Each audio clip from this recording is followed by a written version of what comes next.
સુમુલની સૌથી મોટી જાહેરાત પશુપાલકો માટે કરવામાં આવી જાહેરાત। સુરત અને તાપી જિલ્લાના પશુપાલકો માટે ખુશીના સમાચાર।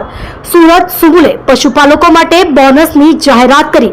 કિલો ફેટે 120 રૂપિયા બોનસ આપવાની જાહેરાત સુરત સુમુલ ચેરમેન માનસિંહ પટેલે જાહેરાત કરી। પશુપાલકો માટે થઈ ધનવર્ષા।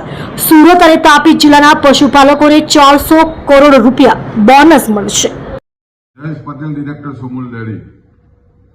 સુમુલ ડેરી સાથે લગભગ 1200થી વધારે સભ્ય મંડળીઓ સાથે 2.5 લાખ જેટલા પશુપાલકો જોડાયેલા છે। સુમુલે એવલના વર્ષમાં કિલો ફેટે 120 રૂપિયા જેટલું ભાવફેર એટલે બોનસની જાહેરાત કરી છે। લગભગ 2.5 લાખ પશુપાલકોને 400 કરોડથી પણ વધારાની આમદની આ બોનસ થકી મળવાની છે। અને ખાસ કરીને માનસિંહભાઈ પટેલના નેતૃત્વમાં કરકસભ વહીવટને કારણે શક્ય બન્યું છે। છેલ્લા 5 વર્ષમાં જે રીતે આ ડેરીએ પ્રગતિ કરી છે અને ખાસ કરીને પશુપાલકોની ચિંતા કરી છે અને દેશના વડાપ્રધાન શ્રી મોદી સાહેબનું પણ સપનું છે કે ખેડૂતોની આવક બમણી થાય દિશાના પ્રયત્ન સહકારની સમૃદ્ધિ મારફત જે રીતે સુમુલ કરી રહી છે અને આવનારા દિવસોમાં ખૂબ જ ઝડપથી પશુપાલકોને જે રીતે આર્થિક યોગદાન આપી રહી છે એને કારણે સમગ્ર સુરત તાપી જિલ્લાના પશુપાલકોમાં ખૂબ જ આનંદની લાગણી છવાઈ છે।